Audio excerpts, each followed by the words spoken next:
Hey, it's From the West Barn with Joe West and Mike Shimshack. Today we're in with Jack Daley, New York City, I guess, first call, in-demand session bass player for going on, I guess, 30 years now when I look at your bio. Yeah. But some incredible, I was looking at some of the names, and come on, man. Iggy Pop, Mick Jagger, Michael Jackson, James Brown. Queen Bey. Yeah, Beyonce, Rob Thomas. I mean, these are some pretty... Jon Bon Jovi. I mean, it goes on and on and on. Sean Colvin, who I love. Yeah, I love Sean too. She's amazing. What a great discography. And we were turned on to you by... I've been hearing about you for years through our mutual friend Near Z. And Jack and I met over a phone call this last week. Near was over at my place smoking a cigar, and he called up Jack. We were talking about API consoles, and he showed me pictures of your place. It looks amazing, your new place you're building in Jersey City.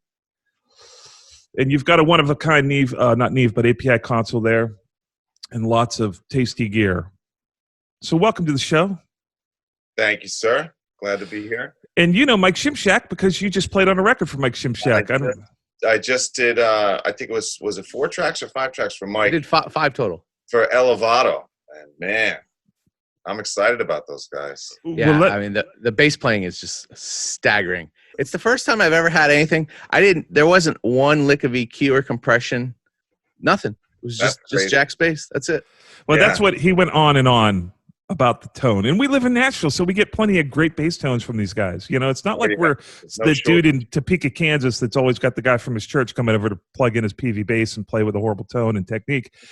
So we know what good tone is. So for Mike, I was like, okay, I get it. Daley's got great tone. So my mind was blown. You know, that I really enjoyed playing on that stuff. I think that I think you got something special there. So thank you, man. I appreciate it. Thank you. Fingers crossed, you know. Yes. I think you did it's too. got all the right elements. I appreciate it. Thank you. I thought it was really great. They did a little van concert at the beginning of COVID, and when I went on, there was 2,000 people on this live stream watching them. So I was like, man, this is cool to see some mojo going for those guys. Great guys. Okay, I'm waiting for the release. Man. All right, cool. Hey, speaking of that console, man, I know this is a little nerdy, a little techie, but what makes this a one-of-a-kind API? Okay, so it's a little bit of a story here, but I'll take you through it. Okay. So I don't know if you guys remember, but about probably 10 or 12 years ago, API came out with something called the API DSM, discrete summing mixer, right? And it was all rack-mounted stuff. And it was basically just returns stacked up with a center section, a VU panel, and a bus compressor, 2500. So I bought that system from API, and I thought, you know, this is going to be my answer. You know, I don't need a whole console. I'm just going to get this, and I got my outboard mic pre's and my Neves and stuff like that. So I got the console, and then I thought, well, it'd be cool. It also worked with their channel strips, the 7600s, which is it's basically a 212, a 225L compressor, and a 550A EQ. So I was like, let me get a couple of these. So I think I got 8 of them. And when I hooked those up, I was blown away. I was just like, man, now this is what I was hearing. This is the sound of an API console. So I said, well, let me get 16 of them. So I had 16 of them all connected to this system. And it was cool, but the problem was it still wasn't a console to me. So I called Ian from Inward Connections, Ian Gardner. Yeah. And I said, Ian, I want you to make me a frame. So Ian, and I said, I kind of want it to look like an API, but I also love the look of like an 8014 Neve. So I said, can you kind of combine? And I drew up a bunch of stuff, and we went back and forth, and he finally built this frame. And, you know, he did an unbelievable job, and he builds his own consoles. You know, they have the tree consoles and the inward connection console. So he knows what he's doing. So I got the frame, I put it all together, and it was cool because it looked like a console, but the problem was everything was hand wired. Everything was wired separately. There was no motherboards, right? So told you it's a long story. No. So I had the console for a while, and I was having, you know, some issues with maintenance and trying to keep it together. And I brought it down to API to two of the main techs down there, Radovan and Richard Joseph, who are like the guys that do all the installs. If you get a console, you know, wherever, they show up and they install. So they took my console and basically turned it into a bunch of parts into a real API console. And in the meantime, I was able to buy a full patch-based system from a used Legacy that was out there, and they put it all together. And now it's like, you know, it's exactly what I wanted it to be. But, it, you know, I definitely took the long way around. Just so you don't think I'm an idiot, this predates the 1608. And okay. No one will ever give me credit for this, but I was like on API's back. I was like, what the market really wants is a console that someone can get into, producers like Mike Shimshack or myself can get into for like 50, maybe 40, you know, without the EQs, and kind of get up and running and then add to it. I said, that's what the market needs. No one's buying $250,000 consoles, except for colleges, maybe. I said, so if you guys could come up with something like that, you know, there really would be a market for it. Well, they came up with it about 2 years into my process. So, you know, that's awesome. I would have bought a 1608. Well, I was talking to Mark over at API, and I sent him a picture of your console. He goes, oh, yeah, you knew the console. Yeah. And I told him the same exact thing. I said, this is interesting. It's like, I don't want the box. Right. You know, because it's kind of like it's not at scale. It's like, this is the size console that I would want. I have 22 APIs, the 312s and the 512s. I got 22 of them racked in my studio. Right. And I love the API sound. I think that, not to mention that for your money spent, where else can you find arguably one of the biggest, most popular, best sounding vintage mic pre's on the market? Yeah, people will go between that and Neve, and but you know, you can buy, you know, a 512 for $500-600. Yeah, exactly. You know, where else can you find that? And I was like, well, this is what we really want, is this size console. You know, because even a 1608 it's, if you're really tracking, you're done. You know, you have to have, like in my room, I use all 22 all the time. Right. So it's not like they get wasted. And I could probably go for another 8, you know, but let's try to keep sane about it, you know, but you know, this is that size console. When I saw yours, I was like, I had that envy, you know, as a businessman, I'm like, hey, I just want to get what I need to get my job done. I want to make my money. I want my gear to earn me money. I don't want to have a debt to my gear.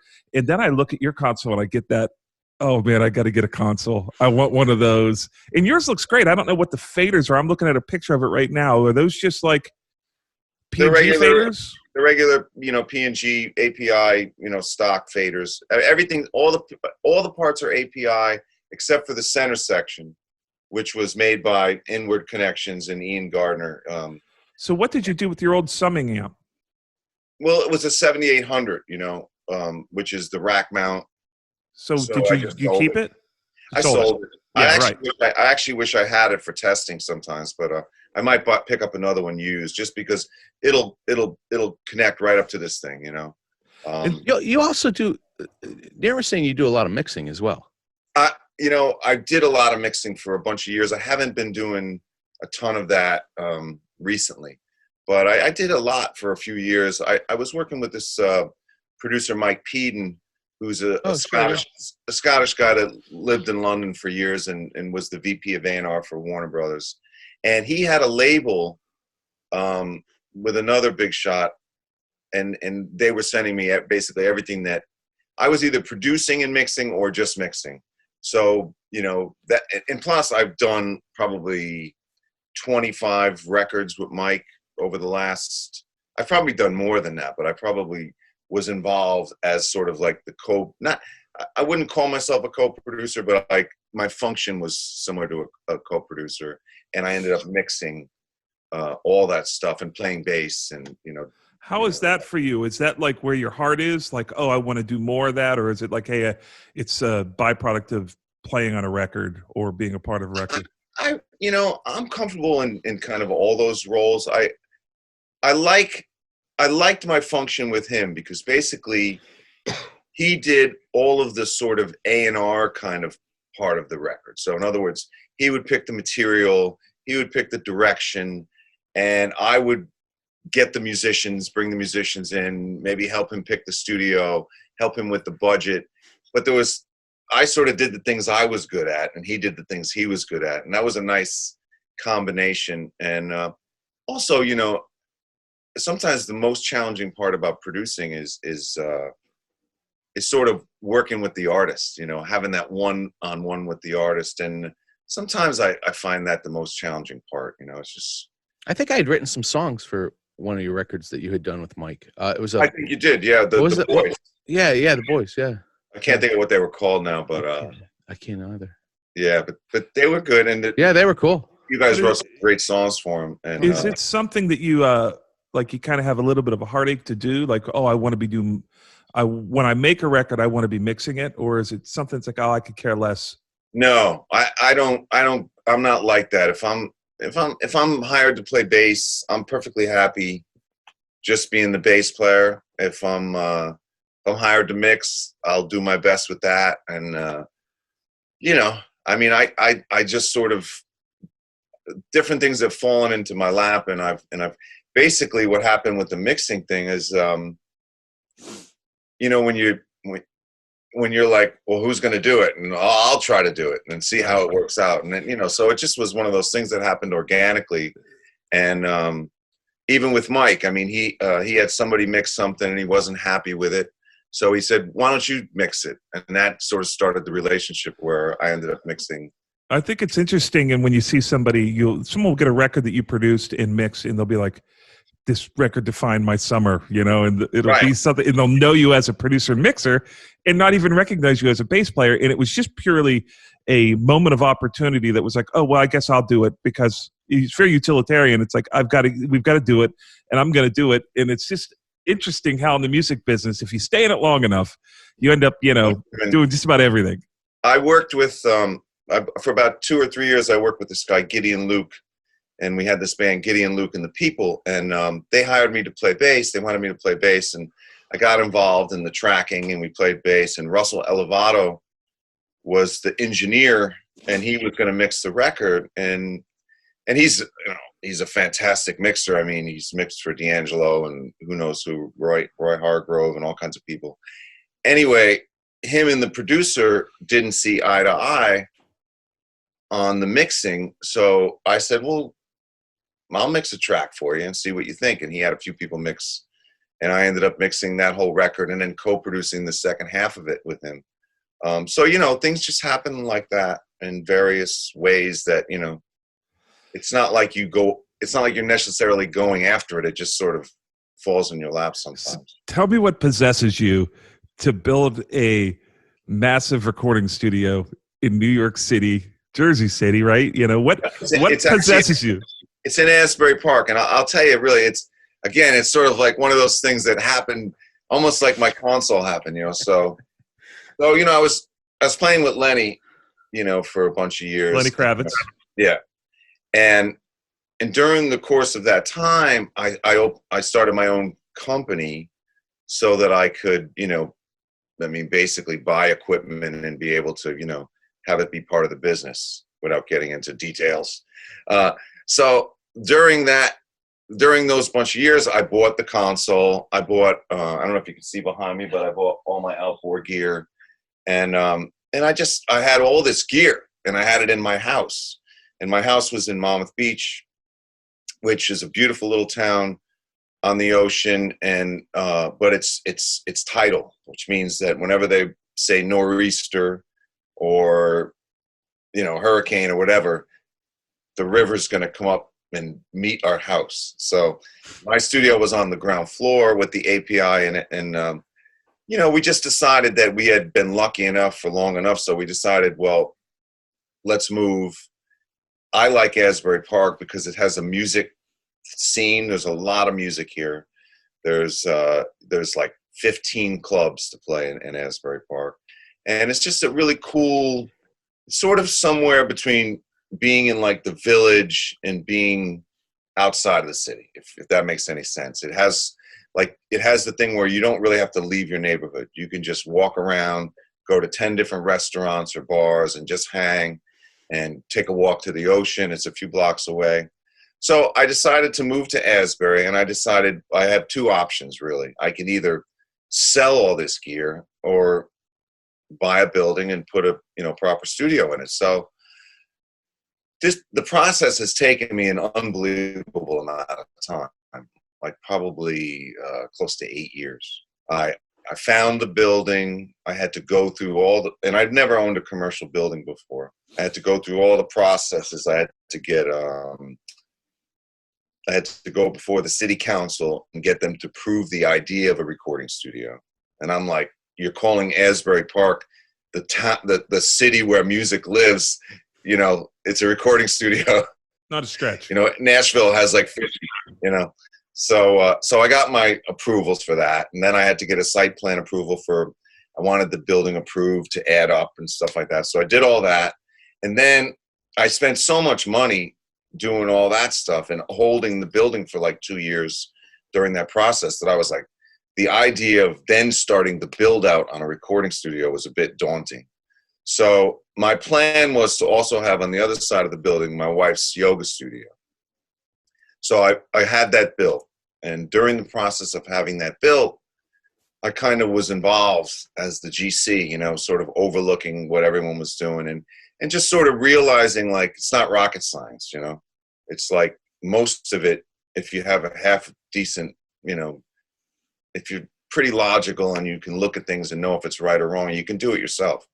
So after that was done, I had to mix a record, and I had lost my old room where I was working, and I was working in a new room in my apartment, and it was terrible. So I just decided I'll build a small room and sort of get my feet wet. So I built my B room. And it came out really good. It's a really nice little room for mixing, and I have a booth in there, and I can do overdubs and vocals and bass tracks and stuff.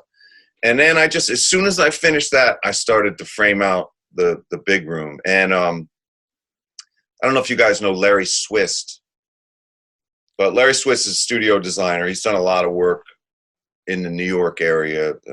He's done stuff all over the world, but very talented studio designer. I produced his wife's record, and he designed the studio for me. And in the process of all of this stuff happening, Larry passed away. He had skin cancer, and it was a mess. It was a mess. Anyway, he passed away. He shouldn't have. Somebody made a mistake, and they missed something. And anyway, I started working on the studio, and I made some changes from his original design just because I wanted to, he had the studio looking basically east, which would have meant that the windows in the live room would have been like on your right-hand side. And the more I thought about that, I didn't like the idea of that. So I changed the way the control room was formatted, and it came out great. I'm really happy with it. And I used a lot of his original ideas and stuff with, isolation and all that stuff, but I tweaked it a little bit. And does the Saint still exist in Asbury Park? The Saint is here, but the Saint is struggling. They were one of the first businesses to announce that they might declare Chapter 11. I played the Saint a couple nights for just the bartenders. yeah, that happens. Like Monday nights at the Saint, and when it was like a Monday night, we had no draw at all with my band in Asbury Park, and we got clobbered. There's a lot of venues here, and that's a cool little venue, and some people do great there, but they have a lot of nights like that, and I think that when they saw this thing coming, they were just like, we're gonna have to. They don't own the building. Okay, gotcha. They own the liquor license, and they lease the space, but gotcha. It's different when you own the building. I mean, even here with us with the yoga studio, if we didn't own the building, we would probably be scratching our head and saying, maybe we gotta pull the plug on this. But because we own the building, we're not going anywhere. Yeah, that's cool. So, but back to what Joe was originally asking me before I went on a whole long thing about the studio, is that the basic answer is that I had two options. One was to sell my gear and just, cash in my chips. And the other one was to do the studio. So I decided to do the studio because what else am I going to do? I don't know what else to do. I'm a pretty good builder now, I find out, but I didn't know that before. That's amazing. A lot of circular saws and chop saws. Oh yeah, I got a lot of tools. Not good for a bass player to have chop saws. Probably. I still got 10, and I'm pretty much done. So. Yeah. Yeah, man, that's the interesting thing. The music business, there is a little bit of like, me and Mike were talking about this. You almost have to feel there's a delicate balance as an artist and a songwriter and producer and performer where it's like you have to feel 51% Superman and 49% complete and utter loser. It's like, yeah. And you can put denial in with the 49, I think, But I'm saying it's like, it took the 51% of Superman for you to go ahead and make this building and to make this studio, because it doesn't ever make sense on paper, but you got to feel like I can make it make sense. Right. And even as a songwriter, me and Mike have a funny story about going into a management company. We had written the song for this act, and it's the only song anybody gave a shit about with this act. And we came in, and then they spent the next hour and a half like questioning everything we had done. We were the only people that they liked to work with this artist. And Mike lost his shit. Mike lost his shit, and he was like, "Hey, man, it's like I'm tired. Like I ain't hearing that." It's like, and what I walked away from that whole meeting was like, you cannot throw water on an artist. They have to, because they'll immediately go to their 49%, right? Right. But if they can stay in that 51%, they'll build a studio like that, and then that studio will go on to defeat the odds and do great things because you believe it will, and you've got that. But the second someone pours water on you, it's in foreclosure. Yeah. You gotta be careful. There's that great. I love that Henry Ford quote where he says, if you think you can or you think you can't, you're right. Yeah. Yeah. And that's half of it, is like saying, okay, it has gone right for me a couple times. I got to focus on staying in that space and just being great. Yeah. You can't just build a great room. You got good stuff. Great stuff has to come out of the room. Oh yeah. And then it's like, okay, it works, but it's a fine line between that and utter failure. Also, because I bought the building at a good time. Asbury Park, I don't know if you guys know the history, but Asbury Park is a city by the ocean that was a vacation resort area for decades, and everyone loved it, coveted. And then it was a combination of, in the late 60s when there was all the racial riots going on in the country. That happened, combined with a bad hurricane, combined with really bad government. And the city went into a state of, this place looked like Beirut. It was really, really bad. And over the last 15 years, even with the housing downturn, Asbury's been on a steady incline, uphill, and has really turned out to be like a great place. And it's got the music history, it's got Bruce, it's got Bon Jovi, it's got Little Steven, it's got all that Southside Johnny, it's got all that music history combined with a 50s, early 60s black side of town doo-wop music history that was also a big musical influence on the sound of the city.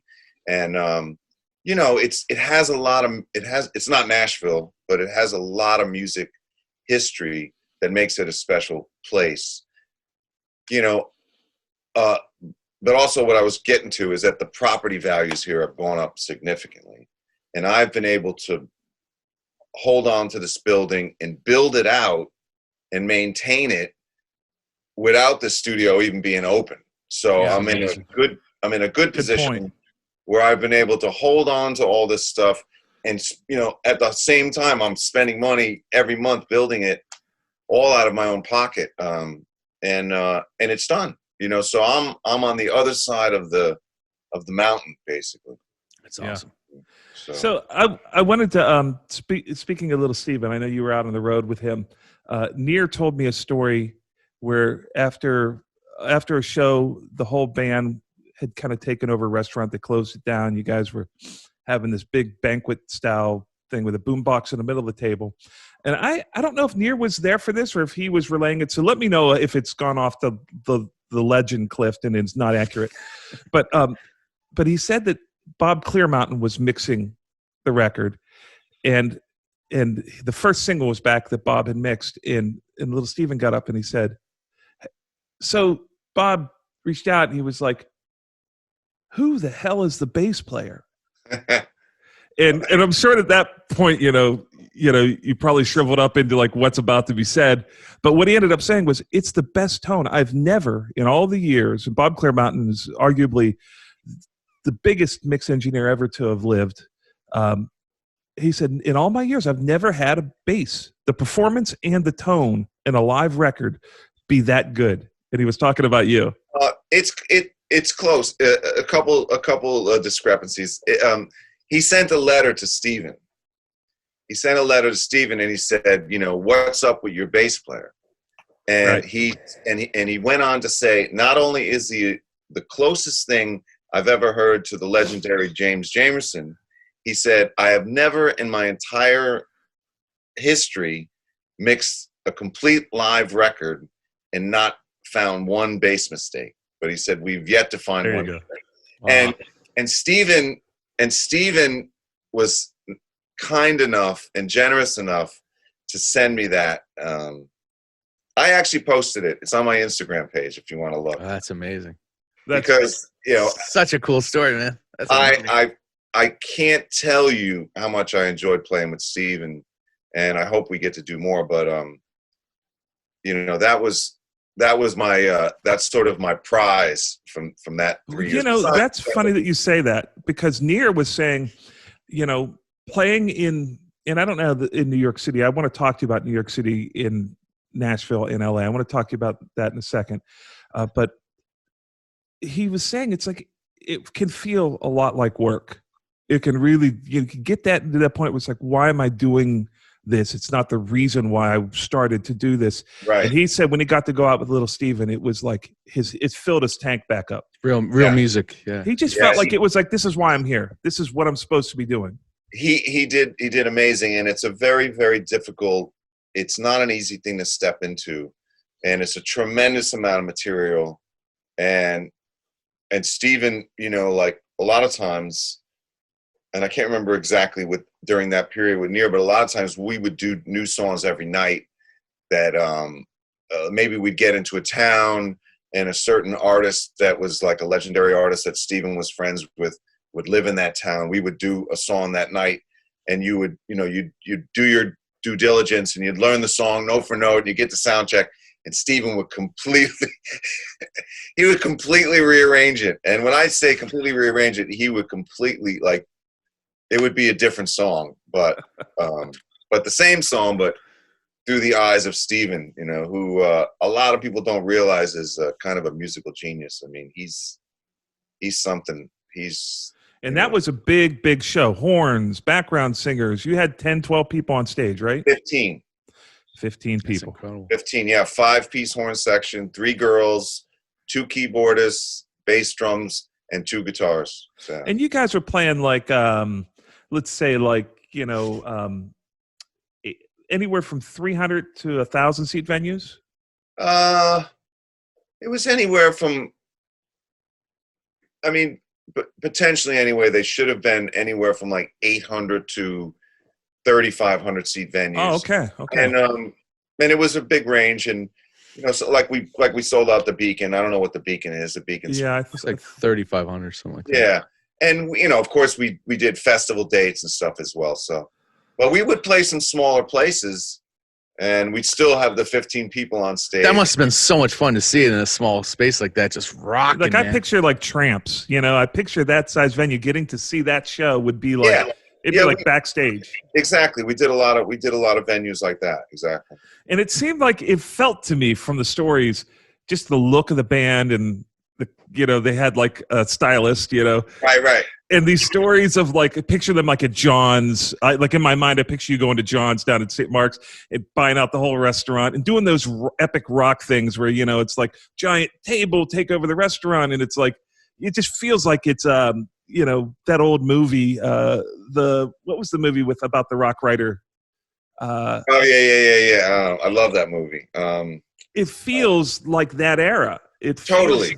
And did Near tell you that we flew on a private jet everywhere?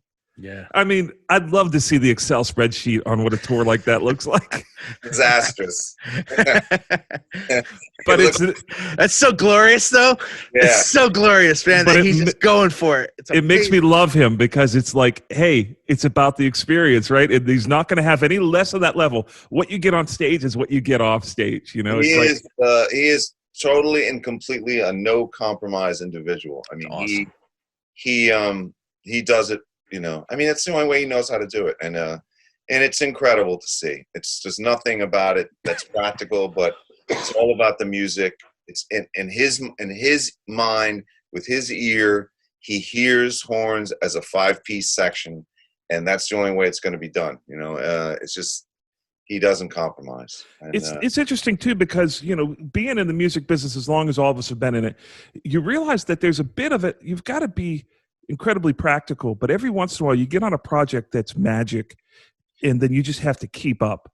I'm sure when you're working with a guy like Little Steven, it's like it's really difficult as fine-tuned, and as many times as we've been able to complete that again and again, when you're in it, it takes 100% of you to keep up with someone like that. It takes 100% commitment, and he is he's one of those people that when you first come in, you don't come in on like a sort of level field. You come in with a deficit. You come in with him, and I don't mean this in a bad way. It's just, when you've been in the E Street Band for 40 years, you kind of assume, I think, that most people aren't at your level, which is a fair assumption, I think.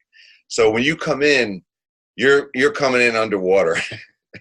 You got to work your way up to, it's like a street gang. But once you earn his respect, he's unbelievable. I mean, most artists wouldn't have shared that Bob Clearmountain letter with their sideman. Right. They would have just been all great, cool. Was there a moment whenever did he read that letter out to the table, or was that no? He didn't. That was. I don't think. Well, he might have said something like, what Bob said or something like that. But he didn't. No, he didn't read the whole letter out. In my mind, like in the movie version of that, I picture him standing up at a table with a bunch of candles, like a John's melting down, and a big, gothic-looking setup at a restaurant, and him saying the first line. And at that moment, you just feel like. If he did, I was like 6 glasses of wine in, and I don't remember. Well, I would feel like after the first line was like, "What's up with your bass player?" For me, immediately my testicles would recede all the way up into my lower intestines. That's what happened when I read the first. Yeah. When I read the first thing, I was like, "Oh shit, I'm in trouble. What did I do?" Yeah. That's the 49% of you. Yeah, exactly. Oh shit. But no, I got past the first line, and then I started getting emotional.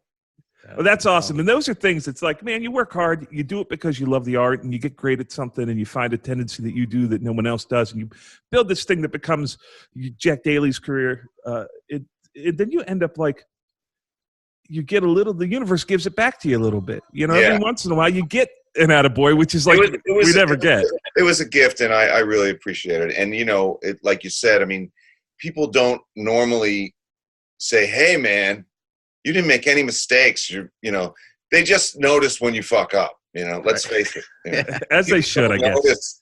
People don't notice when you're perfect. They don't. They just don't notice it. They notice when you train wreck or something happens, or you come in unprepared, or you show up, and you're too drunk to play, or something. They don't notice when you're not fucking up. Hey, real quick before I want to talk to you about Nashville, but. Tell me real quick about your involvement with Shawn Colvin. My involvement with Shawn is I basically did a bunch of TV performances with her. Sean Pelton, the drummer, he had mentioned it to me a couple times. And I had done a couple things with John Leventhal around that period of time. He was producing a few different things, Michelle Lewis, and a couple of different things come to mind. And I was doing some stuff with John And he, they called me in. Leventhal and Sean Pelton basically called me in, and I did a bunch of TV shows with them around the time that Sonny was a few small repairs, yeah. Because Michael Rhodes was not available most of the time, So I'll tell you my story about that record. I was living in Queens, above the Dunkin' Donuts, right by the Triborough Bridge. As we do. Everybody knows that, it's the one spot you can mention in New York City. It's like, oh yeah, I know the place. And my roommate was working for Sony, so Columbia and Epic, and that record came out, and he brought it home on a burned CD. And I thought it was just another New York band, right? A New York project that was like, and I had been just really woodshedding, trying to be great. And I heard that record as what I thought was just like, hey, this is something way down in the files of Sony, something that is or is not going to come out, a new band, and I remember being demoralized by it because it was so good. It's so good. I tried not to be that way. I tried to really lean into that and say I'm going to be better. But I remember listening to the songs and listening to the production and her voice. And I had heard some stuff off of CoverGirl, but this was my first real introduction, The Few Small Repairs. I think that record's called that, right? That's correct, yeah. And that was my first real, who is this? Look her up, find out who she is. And I just remember listening on the subway and being like, I wanted to quit. Yeah. Because it just came in on a burned CD, and I just figured it's some schmuck, some newbie. And then I found out Bob Clearmountain mixed it, and and I found out more about Sean Colvin. I felt a little bit better that this was actually an incredible thing. But man, that record it really changed me, and it made me want to figure out who John Leventhal was. It made me want to be better at what I was doing. It really changed the way. It was the new high watermark for me for a couple of years. Everybody involved in that record is pretty incredible. When you think, Leventhal. I heard a lot of that record was not done linearly. That was done like verse, chorus, and loops. Okay. And John tends to a lot of times do things, a lot of pre-production. He might have came into the studio with something pretty fleshed out. He tends to do that a lot. Just stellar record, and it was one of those records. It's on my list of man. If I'm going to go somewhere and disappear, that would be a record I'd take with me. If I had to take them in CD form, take like a loaf of bread worth of CDs, that'd be one of them. It's crazy, and Pelton and Michael Rhodes. And her voice too is just she has a tremendous voice. Yeah. All right, so. When I was in New York City, I was there for a decade, from 92 to 2002-ish. And I moved to Nashville. I was kind of really taken aback by the difference in the way sessions worked. Right. And I'm sure you've been to LA and worked. I'm sure you've been to Nashville and worked. I'm sure after all of the decades in New York City, are those difficult transitions to go to different cultures, and then they have to be like, oh, I need to jump into the airstream of what they're doing and how they are productive? How do you deal with that creatively? Well, what I like, I'm old school in terms of making records, in terms of what I like the best. And it's the most natural.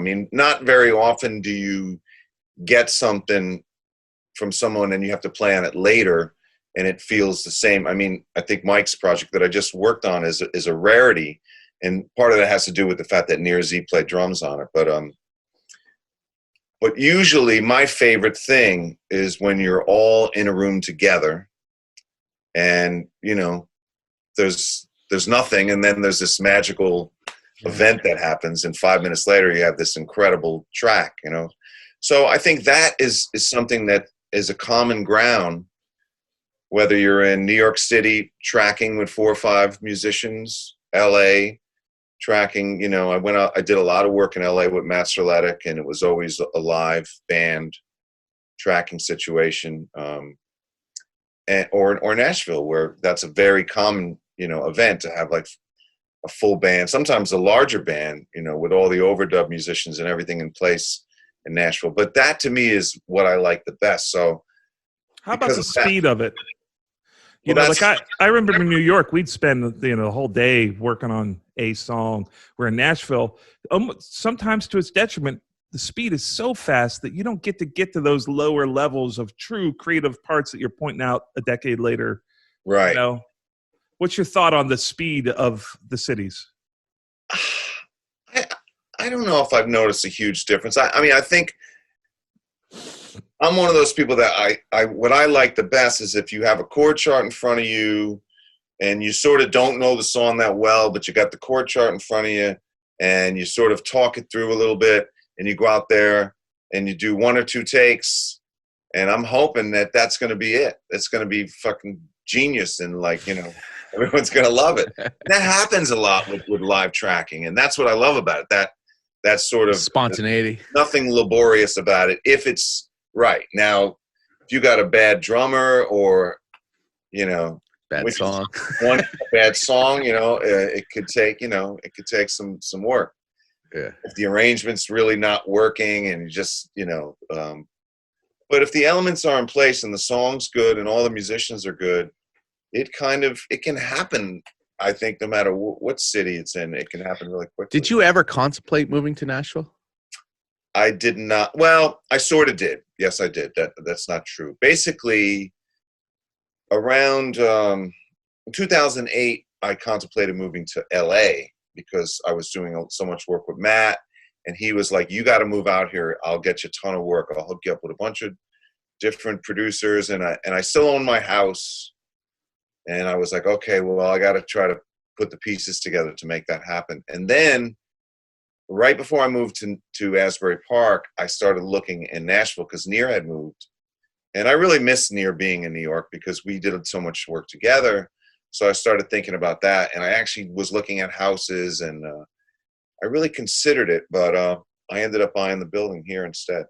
So, but it's interesting the way life works. Yeah, I mean, well, you've seen this metamorphosis of New York City. You know, like when I lived there, I moved there in 2000, and you know, there was still a lot of stuff going on. Yeah, and then it got, you know, I think it got so expensive to live there that it drove a lot of New York. I know, like it's priced itself out.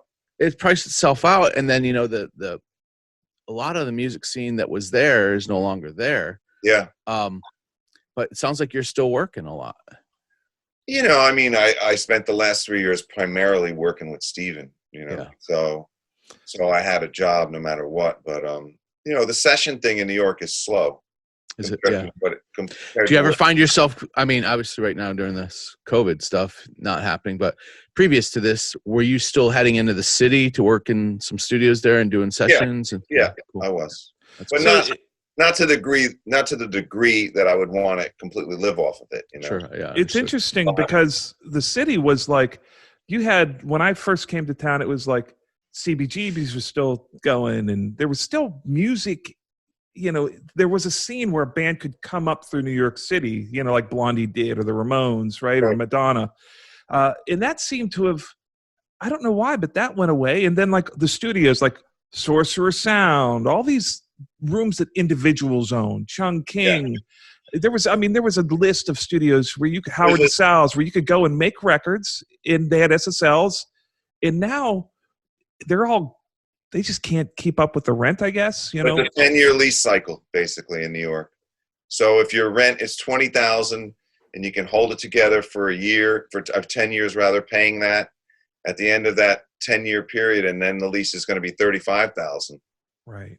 You know, you're gone. You're just gone. So there were all these great rooms, you know, like Loho, and I mean, you could go and get a Neve in a little Matchbox studio that you could make a great record in, and you could get it for $850, $1,000. Yeah. Most of the big rooms were $2,000. You know, like Right Track, and you know, and you had to have a budget, but you could go in with an indie band that had money to make their record in New York, and you could get it into a great API room, SSL room, a Neve room, Looking Glass. All these rooms were there.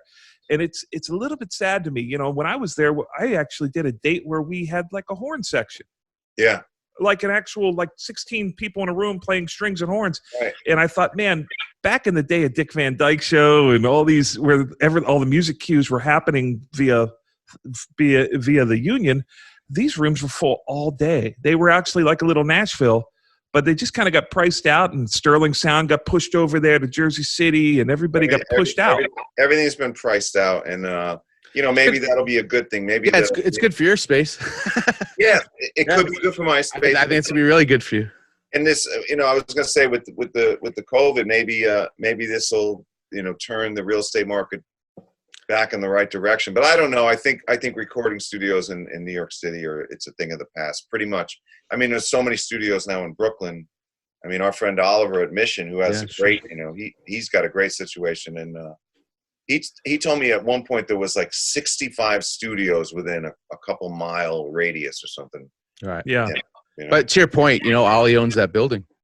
He probably would have never been able to do it without owning that building. No, he owns the building, and he couldn't be in a better position really in terms of that, because if he ever wants to sell it, it's it's a great area. Yeah, great area. And that my play down here is a sort of baby version of that. I mean, my building's never going to be worth $6 million, but it might be worth a couple million. So that's awesome. It's great. And what, people will travel down there and produce? Are you cutting band records or solo artists? What's your creative, like when you're producing records? What is your schedule? What are the kinds of things that come on and off your schedule? If I can, I'm into doing all of that.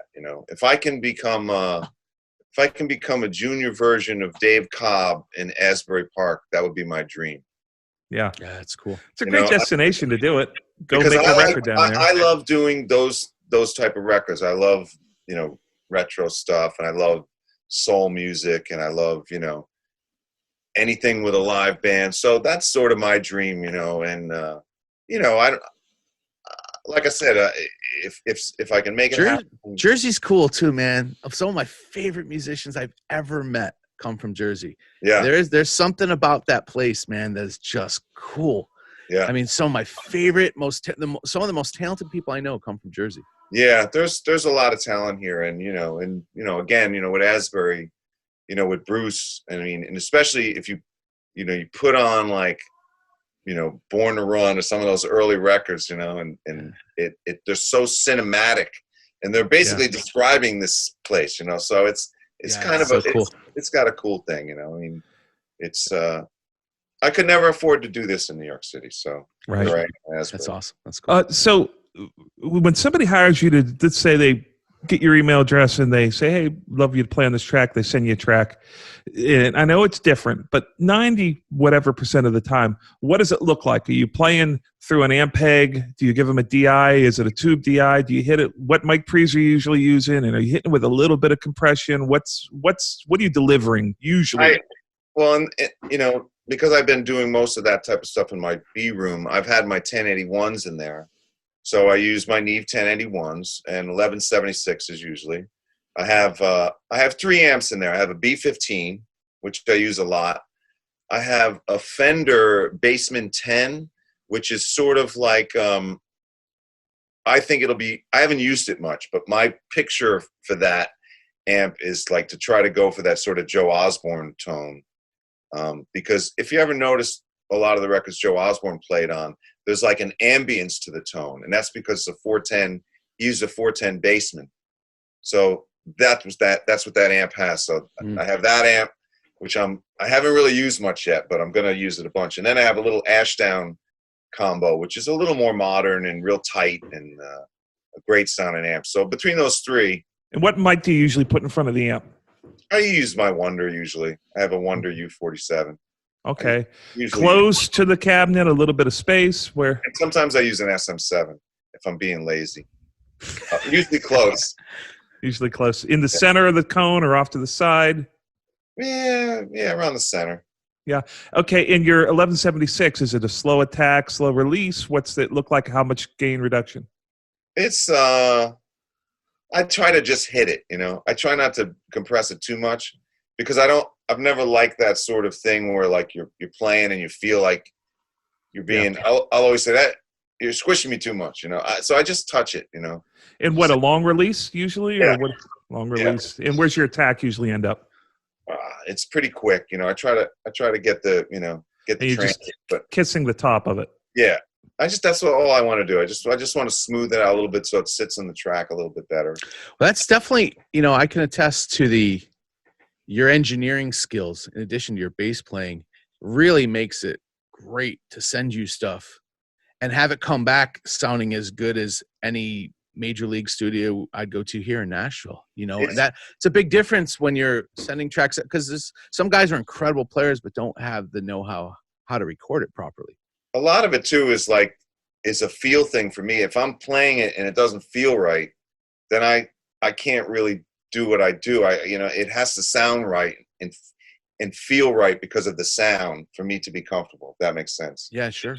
Because sometimes you just wonder, you go in and you don't know sometimes if it's the room or if it's the engineer or what it is, but you're just thinking, I know this bass sounds better than this. I've recorded with it so many times.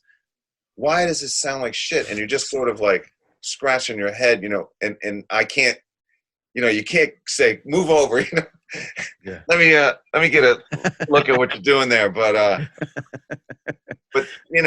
that's what it is with me. It's it has to if it doesn't feel like it, like music, then I'm like, something's not right, because I've played this bass, or, I've used it on all these records. I know it sounds good and it's still me, so it should sound the same, but sometimes it doesn't. And you just have to, I was in one studio, I'm not going to mention any names, but I couldn't tell during the playback, I couldn't tell if what I played sucked or was good. And I was in this control room, supposedly designed by a big shot guy, and it's supposed to be the nice studio.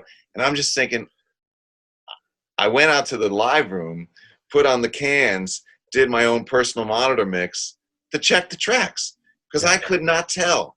And it's just like that sometimes. Sometimes you're just like, well, I don't know what's going on here. But are you using a DI in front of that 1081? I use a DI, yeah. What kind? I think I'm just using, what is it called? I have a couple. I have the Juice Box, which I like a lot. But is it a radial JDI or? I think the radial is what I'm using now. Is it green or blue? Oh no, it's not a radial. It's the same company that has the that phase adjusting thing. What is it? Oh, Little Labs. Yeah, exactly. I have the Little Labs, and I use that, and that sounds fine. I also have a Demeter Tube DI, and I have the Juice Box. But I've been using the Little Labs. And do you use a bass more than other basses, or is it it's one of 10 basses? Well, for years and years and years, I was pretty much using my black jazz bass or my red. I have a red 65 P bass, so I keep the flat wounds on my jazz bass and round wounds on my P bass. But I did a record. We did the new Summer of Sorcery record with Steven. We did his first record, which is Soulfire, and I played my jazz with flats, and I was really going for that Jamerson thing on a lot of the record, and that was the vibe for that record. And then when we decided to do the next record, he was sort of he wanted the bass a lot more in your face, a lot more aggressive. So I didn't use my jazz bass at all. I used my P bass with round wounds on every song, and occasionally would pick, and it was pretty aggressive. And then when Bob started mixing the record, Steven really pushed Bob to make my bass a lot more aggressive than the way I tracked it. So even though it was a P bass with rounds and fairly rocky sounding, Bob probably added 10 dB of somewhere between 2.5 and 4K or something like that. Wow. Really, really made the bass aggressive. And so when we started to do the tour, I was like, well, there's no way I'm going to get the P bass to sound like that every night unless I put brand new strings on it every day and really crank the treble on the amp. So I said, I'm going to try a Music Man. So Music Man has this bass called the Old Smoothie, which is sort of it is a Music Man, but it has a different pickup that the pole pieces, the string goes between the pole pieces. So it sounds a little more like a Fender. It's not quite as aggressive as a regular Music Man, but it's certainly more aggressive than a P bass or a jazz bass. So I thought, let me try this bass for this tour with a fresh set of round wounds. And Steven really loved it, so. And I did too. I thought it sounded great for the tour. And when we got home, I was like, let me try some flats on this bitch, because I just love flats. So I put flats on it, and I am really digging it. So I've been using that a lot on records lately. That's what's on the Elevato, right? Yeah. That And thing is unbelievable. I love the way sounding. it sounds. Oh my god! And what it's brand so of good. strings do you use? Just Diodario flats. You know, Okay. I mean, I love labellas, and I had to deal with labella for a minute back in the Lenny Kravitz days, but I found the guys at labella really just retarded to deal with. I'm sorry to say that, but I don't know. Maybe it was the guy I was dealing with. And what about the round wounds? Are those Diodarios? Are they nickel? What are they? Yeah, just Diodarios. And you know, I love rotosounds, but they eat the frets, so Diodarios don't do that as much, and you know, so I use Diodarios for that as well.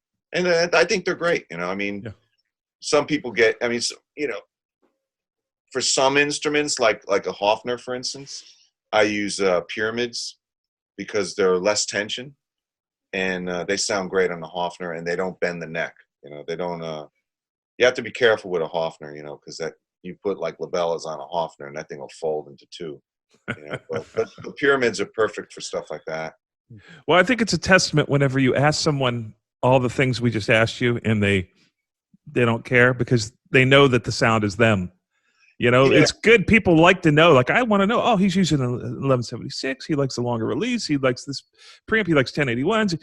But let's face it, I could buy all that stuff, but I'm not going to get the sound. The sound is in here, and it's in here. It is, and I mean, you know, different tools, you know, do different things. But like a good example is my black jazz bass, you know, because I played that for years, and a lot of bass players have said, "Oh, that's a special, you know, that's special, that bass." And yeah, it's a nice bass. I mean, I like it more than anything else because it looks cool and because I've had it in my hands for, you know, so long. But I put together like a parts bass, and I called it the Imposter, and I went out and did a tour with it, and no one could tell the difference. It's exactly the same. I mean, because the sound really is the sound you hear in your head, right? I mean, that's what it is. You somehow figure out a way to manipulate it to sound like that. And I mean, obviously little things will give you a little, you know, a little edge in that direction or whatever. I mean, I can't make a flat wound bass sound like a round wound bass and vice versa. So, you know, that's a physical thing that sort of I can't, no matter how much I think that these round wounds are sounding like James Jamerson. Right. They're not going to do it. But, you know, but most things, a jazz bass is kind of, as long as the neck is decent, it's kind of a jazz bass, and a P bass is kind of a P bass, and so on. I've always felt, you know, and I'm not a bass player other than, you know, when I have to be. I've always been weirded out by going between that jazz nut and the precision. You know, it's like I want to be on one or the other. It doesn't matter which, just as long as I can spend enough time on one I feel really comfortable. But, you know, it just always kind of freaked me out to have that little jazz nut, you know, size up. Which, you know what it is for me? It's not so much that as it is the balance. And I think it's because, you know, I'm not a really tall, lanky guy. You know, I'm average height and whatever. And when I play a jazz bass, it just sits on my body right. Mm-hmm. And it's the same thing with the Music Man, because it's got that slightly shorter headstock and it's got a heavy body. It sits on my body the right way. It's a heavier bass, but it's balanced. The P bass is not like a serious neck diver, but it has a little bit of that. And I don't like that feeling of constantly. I get it. Yeah. So I've never really been like I haven't put a lot of hours in on a P bass live. You know, I've done tons of studio work with it, and I love it for that, because nothing sounds the same as a P bass. But for live, I kind of prefer the jazz, and I'm also really digging the Music Man, just because balance, you know, and also I've always found the sound of a jazz bass to be a bit more versatile. You know, it's a little more of a high fidelity instrument, where like the P bass has got that grunt, and it really works nicely on a record, you know, because it has that sort of grunt to it, you know. It kind of cuts through. But the jazz is a little more of a high fidelity, I think. I've always thought, anyway. So, okay, we're going to let you go here in a couple minutes, but there's a couple of things I want to ask you real quick. What would you do? Is there anything you would look back over the decades and do differently? Or are you totally feeling like this is where the universe was, where you're supposed to be? Was there anything you felt like, I should have gone to LA? I think if I'm being completely honest with myself, when I had an opportunity to go back into Lenny's band, I should have taken that opportunity. You were with him about 15, 16 years? I was with him about 15 years, and basically, for some reason, and I don't know exactly why, he let the band go, and then a few months later, he tried to hire us back. And at the time, I was in LA working with Rob Thomas on a Rob Thomas record. I was doing a bunch of commercials for Volkswagen. Cindy had gotten me this opportunity with Volkswagen, and we made crazy money. And I just was like, I don't know, my head wasn't in the right place to go back. But I think in the long run, that would have been, I shouldn't have let that situation go, you know. And you sat in with him recently, right? I went and played a gig with him. How was that? It was fantastic. Was it like muscle memory? Did it all come back to you? And it was the weirdest thing, Mike, because I mean, obviously, you know, I shedded the material and made sure I was prepared, but it really felt like no time had passed. That's so cool. Like I got on stage with him. We did the gig. The gig was flawless. You know, it wasn't like it was a corporate gig, so it's not like it was the best situation for him, but you know, it was killing. It was totally killing. That was an unreal band that you guys had back then. Yeah, it was an amazing band. You know, it was a good Greg band. and Cindy and George, and you know, they're all my friends, and you know, we were all close. And you know, in hindsight, that was not the smartest decision. You know, right. But you know, I did what I did at the time, and I can I've made my peace with all of it, and that's cool. But it was really good to sort of reconnect with him and do that gig, and it was good for me sort of working through that whole thing. And sure. Do you have any outrageous or funny stories? Like, if anything come to mind in sessions or on the road that was just like one of the funniest, like falling into an orchestra pit or something that is demoralizing, or something that was just like you could never repeat the process? I don't know if this is definitely not funny, and I told this story recently, but this is in the cool department. One of the coolest things that I can think of that we did is that we did a whole summer tour, a Horde festival, and we took out our motorcycles, and we like a biker gang, and we're playing, you know, the Horde festival. It's like 40,000 people, and we did this every day. And we come riding in to the festival as like a biker gang. That's cool. And we did it for a whole summer, and none of us got killed, and none of us got arrested. Yeah, and on paper, it seems like a pretty bad idea. Oh, yeah, the insurance for that tour. It's the worst idea ever.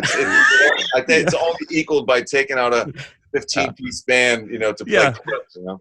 Yeah, the insurance adjuster was like, wait a minute, the entire band's going out on motorcycles? It wasn't the entire band, but it was Lenny, the sound man, myself, Craig Ross, George Lax, and a bike tech. What kind of bike you riding? I had a Harley. I had a Sportster. Nice. But, yeah, I'm about to bug out. I'm going to go out on Wednesday and you know, just buzz around. You know, I've been pinned in so long that I told Mike I have a 02 Dyna Wide Glide. Oh, great. That I've had since 02. But I told Mike, it feels like I've been just hunkered down. You know, I've been the ideal employee. But there's a point at which, like, you wake up in your den and you're a black bear and your body tells you got to get out, right? And it's like, I told him it was like a switch that went off. I think it's healthy to get out and get some air and get some sun, and you know, there's definitely a fine line. I mean, this thing's all over the internet today. These kids in the Ozarks, and I don't think we need to go there just yet. You'll see it. It's all over the internet. I saw something. I don't know what that is. Where I guess that we're gonna see a spike in the Ozarks, right? Looks that way. I mean, you know, I'll have to check that out. I haven't seen it. But I think going out on the motorcycle and getting some air and some sun is the best thing one can do right now. Yeah. If I still had mine, I would be out there today. Well, you got a big old building to store it in, so yeah. Don't tell any of your friends that, because you end up with 18 motorcycles in your building. Yeah, right. Is that a drum kit? No, that's a Harley. Well, hey, man, great hanging with you. I've been hearing about you for so long. You know, just I know. you moved into the city in '92, and is that what you said? '92. Yeah, you moved in? right around there. That's right around the time that I got the gig with Lenny. So I wasn't around like right prior to that. I was like all over the city. I was in like 13 bands at any given moment. Just craziness. But, well, I feel like I've been knowing you for decades. Just hearing about you, and I guess the greatest compliment you can pay to somebody is to say that you love to play with them. Right? It's like of all the people that Near can play with and has played with, I think that he would say that you were his favorite to play with. So what does that tell you? So that's that goes up there with the Bob Clearmountain letter. Yeah, that's a good place to be. It's like you don't have to know all the details, but that one little statement says a lot about you and your playing and the way it feels to play with you. So do you have any websites that we can put in the description, or do you do bass tracks if people send you projects? Do you overdub and whatnot? I do, yeah. And my website is www.jackdaileybassist.com. Okay. And people can contact me through that, or Facebook, Instagram, all the regular. Okay, we'll get all those. We'll put them down in the description so people can get in contact with you. Thank you for hanging out with us, and it's been great getting to know you over. My pleasure. Thanks, Jack. Appreciate it very much, man. Thank you. Great seeing you both. Thanks for moving it back a half hour. I actually spaced out. No worries. Thank you very much, man. All right, from the West Barn, we're signing off. Thank you, Jack Daley. We'll see you next time. All right, guys. Thanks. Bye. Thanks. Bye.